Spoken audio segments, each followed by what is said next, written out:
Hello dear students, welcome to this online video lecture. Myself Pawar M.A. from SGM College, Karad. I am conducting here this video lectures under the Rayat Online School Education, that is the ROSE project. I am conducting here third lecture from biology. The topic is plant growth and mineral nutrition. Moves to the next slide. So, last lecture we start the growth hormone. The first growth hormone is auxin and next growth hormone is gibberellin.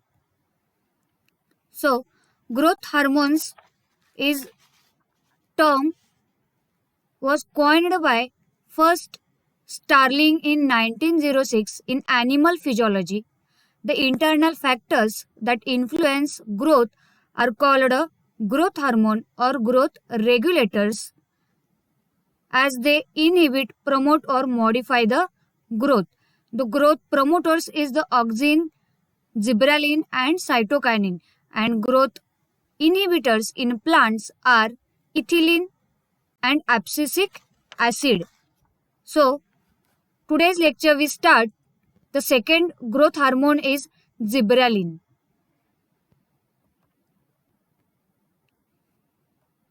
It is the another growth promoting hormone and abundant in root tip and developing seeds. It shows non-polar transport through a vascular tissue. Gibberellins were first isolated from the fungus Gibberella fusaricorum by Japanese scientist Kurosawa in 1926. He observed that when a rice plant was infected by fungus Gibberella fusaricorum, it shows extensive stem elongation called as Bacni disease. Next, the crystalline form of gibberellins were isolated by Yabuta and Sumiki in 1938 from the fungus culture. These are gibberellin were first isolated from the fungus Gibberella fusaricorum. Moves to the next slide. They named it as gibberellin. It is synthesized in young leaves, seeds, roots and stem tip. They are synthesized from mevalonic acid. More than 150 chemicals types are known so far. Ga3 is the most common and biological active form. Chemically, it contains a gibberellin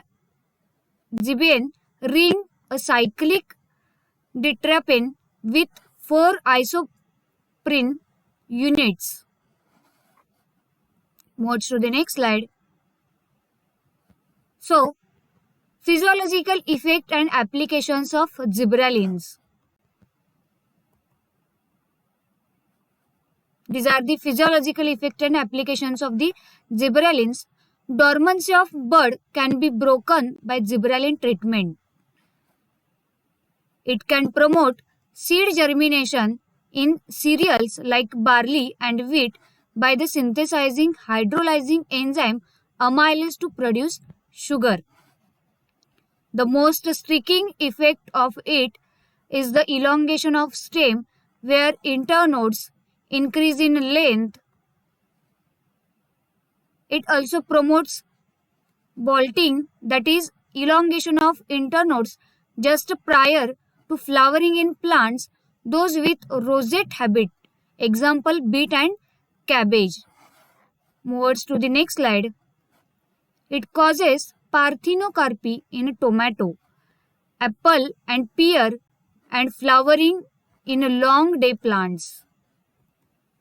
It is used to increase the fruit size and bunch length of grapes. When gibberellins are applied on genetically dwarf plants like maize, the stem rapidly elongates and acquires the height of normal tall varieties of maize. applications of gibberellins overcomes the requirement of vernalization. Usually, it inhibits growth of root, delays senescence, and prevents abscission. It also breaks dormancy of seed and hastens germination. These are the physiological effects and applications of the gibberellins. Moves to the next slide. Third growth hormone or growth promoter is the cytokinin. It is another growth hormone that promotes cell divisions. Lentham coined the term cytokinin. The first cytokinin was discovered by Skoog and Miller in 1954 during investigation of naturalization's requirements of callus tissue culture of Nicotiana tabacum. It's a tobacco. They observe that the callus proliferate when the nutrient medium was supplemented with coconut milk and degrade sample of DNA. It is obtained from hearing sperms. Moves to the next slide. They named it as a kinetic chemical kinins are 6-furfuryl aminopurines. First natural cytokinin was obtained from unripe maize grains by Lentham et al. It is known as a zeatin. 6-benzyl adenine is a synthetic cytokinin hormones. 7 different types of cytokinins are recorded from plants. Natural cytokinins are also reported from plants like banana, flowers, apples and tomato fruits, coconut milk, etc. Moves to the next slide. The physiological effect and applications of cytokinin. Besides cell divisions, it also promotes cell enlargement. High cytokinin promotes shooting. A low ratio of cytokinin to auxin induces root development, but a high ratio causes buds and shoot to develop. Cytokinin and auxin ratio and their interactions controls morphogenic differentiation. It promotes the growth of lateral buds and control apical dominance by cell division. Moves to the next slide. It delays the senescence or aging and abscission processes in plant organs. This was reported by Richmond and Lang in 1957. Formation of intrafascicular cambium and expansion of cell are other functions. It also breaks dormancy and promotes the germination of seeds. Cytokinin reverses apical dominance effect. It induces RNA synthesis and formation of intrafascicular cambium. These are the physiological and applications of the cytokinin. So, next growth inhibitor is ethylene. It is the only gaseous growth regulators. Denny, 1924, reported ethylene is effective in fruit ripening. Again, 1934 established that plants naturally synthesize ethylene. Crocker, 1930, proposed that ethylene is the plant hormone responsible for fruit ripening. It is a simple gaseous hydrocarbon with essential role in the fruit ripening. The most widely used compounds as sources of ethylene is ethaphone. Moves to the next slide. It is synthesized in roots, shoot, apical meristem, ripening fruits, etc. These are the physiological effect and applications of ethylene. It is promotes ripening of fruits like bananas, apples and mangoes. It stimulates initiation of lateral roots in plants and breaks the dormancy of bud and seed. It accelerates the abscission of activity in leaves, flowers and fruits by forming of abscission layer. Moves to the next slide. Ethylene inhibits the growth of lateral buds and causes apical dominance and retards flowering. It is associated with the enhancement of process of senescence plant organs. It inhibits flowering in most of the plant except pineapple. It causes epinasty, means drooping of leaves and the flowers. It increases activity of chlorophyllase enzyme causing degreening effect in banana and citrus fruits. Moves to the next slide. These are the physiological effects and applications of the ethylene. So, next growth inhibitor is abscisic acid. It is a natural growth inhibiting hormone. Carnes and Adicott 1961-65 observed that the shedding of cotton balls was due to a chemical substance abscissine first and second. Wherein 1963 isolated a substances from buds of acer that can induce bud dormancy and named it dormine. These two identical chemical substances were given the common name abscisic acid. It is synthesized in leaves, fruits, roots, seeds, etc.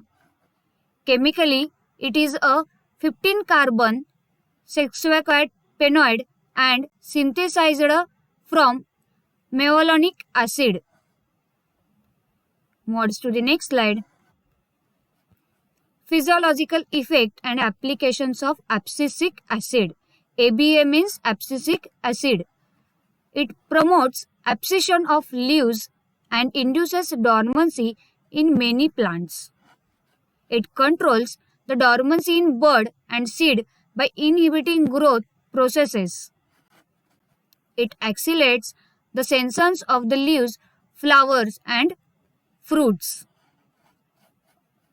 It inhibits and delays cell division and cell elongation and suppresses cambium activity by inhibiting mitosis in vascular cambium.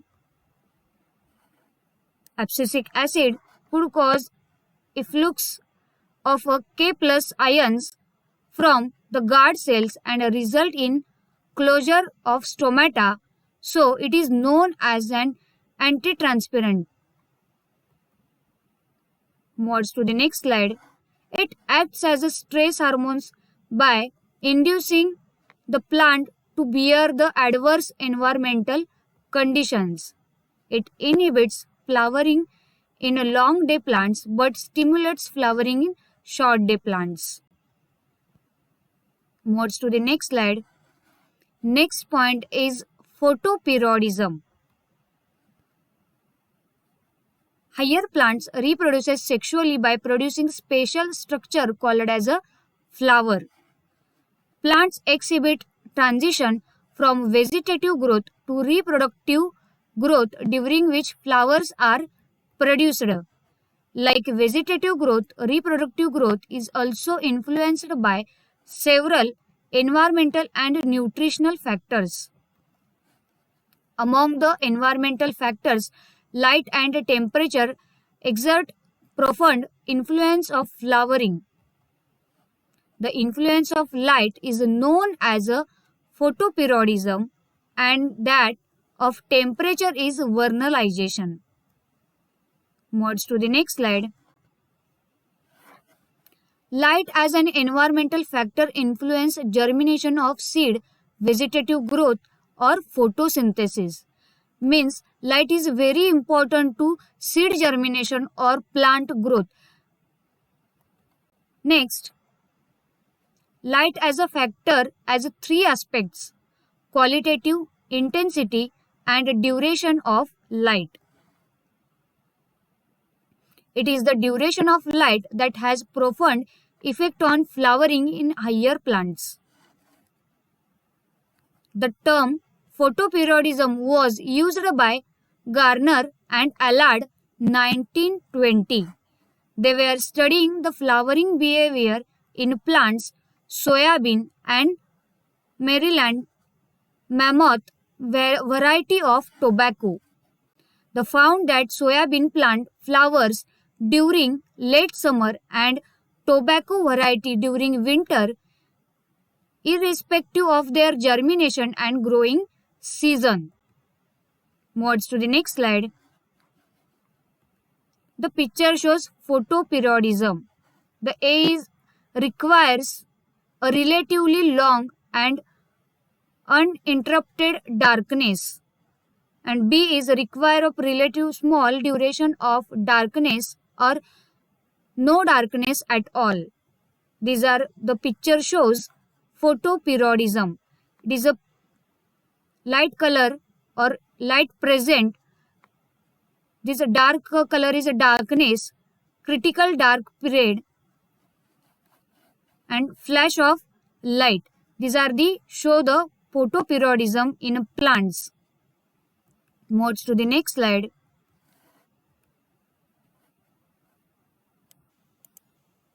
The studied effect of different temperatures, nutrition, soil, moisture, etc.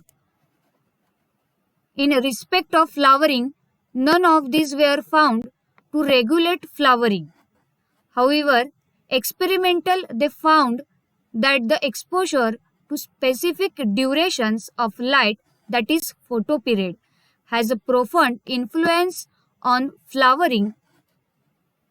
They examined the effect of day length on flowering by using artificial illumination.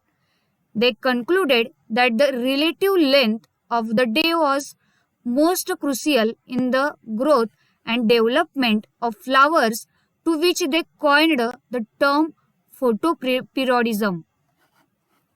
Based on the photoperiodic response, plants were classified in three categories.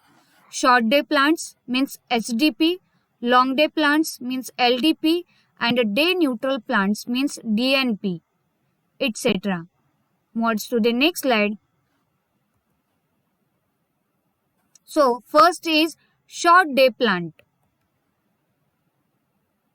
These plants usually flowers during winter and late summer when day length is shorter than critical photoperiod. That is, the critical photoperiod is that length of photoperiod above or below which flowering occurs. Next, these are called long nights plant because they require long uninterrupted dark period or night for flowering. If a dark period is interrupted even by a flash of light, SDP will not flower. Next, some of the short day plants are example is Dahlia, aster, tobacco, chrysanthemum, soybean means glycine max, this is a genus or species, and cockleber, its xanthium, etc. Moves to the next slide. The example is Dahlia, tobacco, chrysanthemum and the xanthium. It is the example of the short day plants.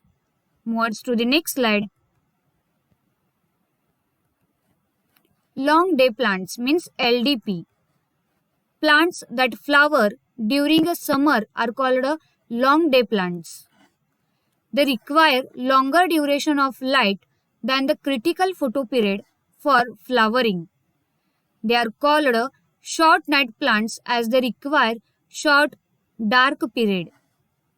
When a long dark period is interrupted by a brief flash of light, LD plants can flower.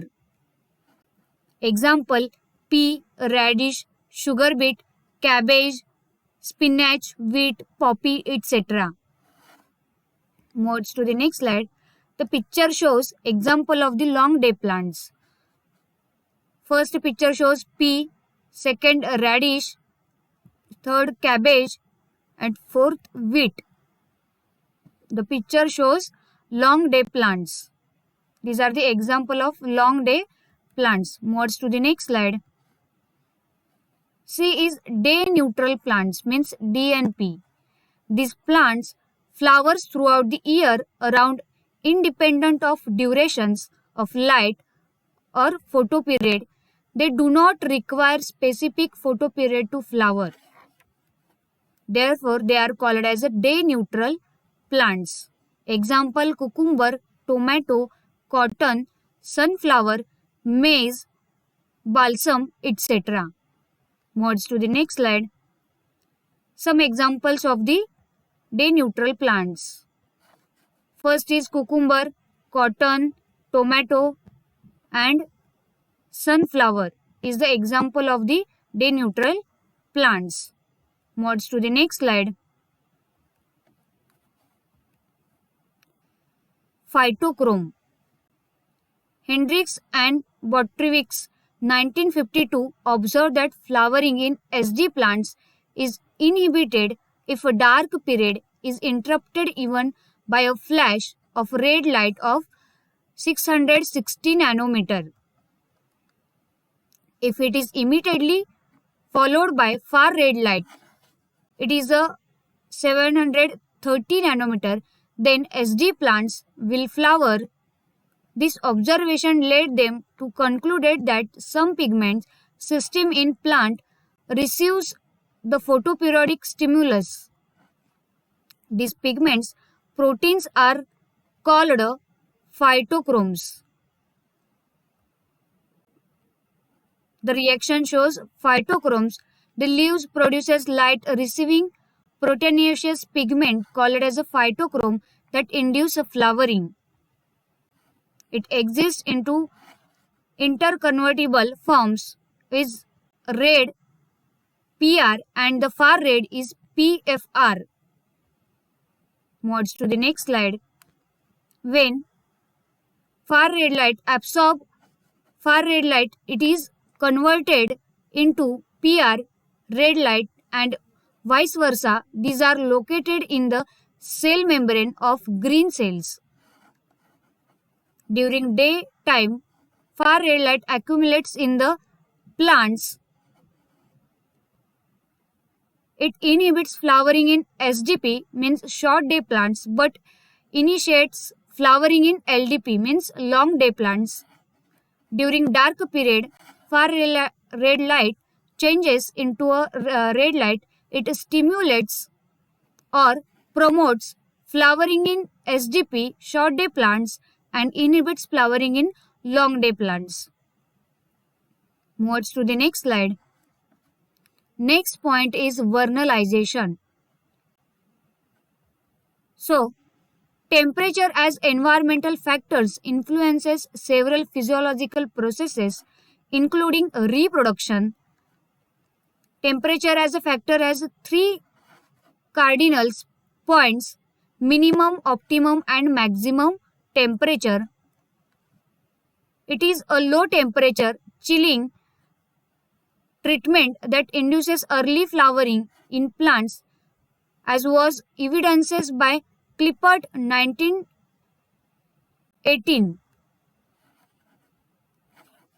Chord 1960 defines vernalization as acceleration of the ability to flower by chilling treatment. Moves to the next slide. The term vernalization was coined by T.D. Linsco 1928 for the effect of low temperature on flowering in plants.